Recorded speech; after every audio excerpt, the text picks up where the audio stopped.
Today, we're going to unpack a single court case from way back in 1983. Now, I know that might sound a little dry, but trust me, this one decision completely changed what it means to have a fair deal.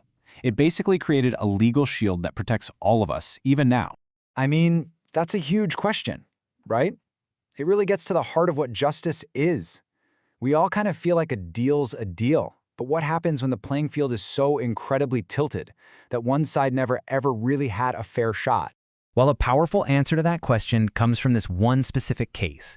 It's a story about vulnerability, about power, and about the law finally stepping in to try and balance the scales. And here it is. The case is called Commercial Bank of Australia versus Amadio. And that year, 1983, is so important. This one decision sent these massive ripples through contract law that we still feel today. Okay, so first things first, let's meet the players in this legal showdown. So on one side, you've got this major institution, the Commercial Bank of Australia. They've got all the resources, all the lawyers, all the power. And on the other side, you have the Amadios, just two individuals. You can already see the huge imbalance here, and that's what really set the stage for everything that followed. But you know, this case wasn't just about one side being a little weaker than the other. It introduced a brand new and totally crucial legal idea. And that idea is called a special disadvantage.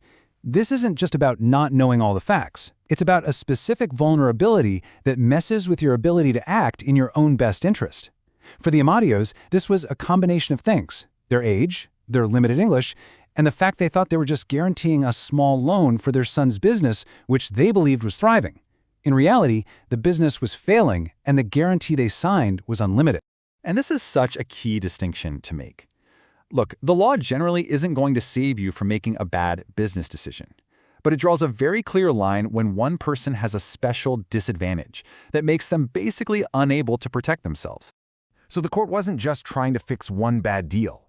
It was stepping in to stop exploitation. That's the whole point. This principle is all about protecting vulnerable people from being knowingly and unfairly taken advantage of. So what happened? What was the outcome? Well, the court's decision was a landmark.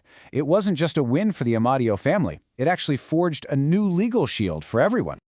This was the year, 1983. This is the moment this legal protection was set in stone. And the official name for this new shield is the doctrine of unconscionable conduct. It's a fancy term that just means behavior so unfair, so against good conscience, that a court simply cannot let it stand. And the court gave us this really clear three-step test. First, you have to prove a special disadvantage exists. Second, the stronger party had to have known about it, or, they really should have known. And third, they use that disadvantage to their own benefit. If you can check all three of those boxes, the law steps in. Because this ruling was so clear and so powerful, the Amadio case became what's known as the leading authority in this area of law. I mean, to this day, whenever a court is looking at a case of unconscionable conduct, they look right back to this 1983 decision. So you might be thinking, okay, but why does a case from the 80s still matter to me today? Well, the truth is, its impact is absolutely everywhere. This principle is like a crucial safety net for all of us. I mean, think about it.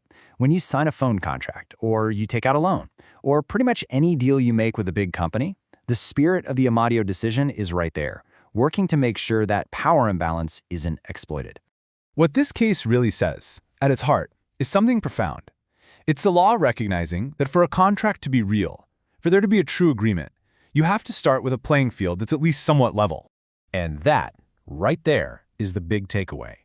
The Amadio case gave us a powerful tool. It proves that fairness isn't just some nice idea. It's a real principle that the law can and will enforce when somebody crosses the line and takes an unconscionable advantage. So I'm going to leave you with this question. Now that you get this idea of a special disadvantage and unconscionable conduct, where do you see echoes of it? Maybe in the news, in business, or even in your own community.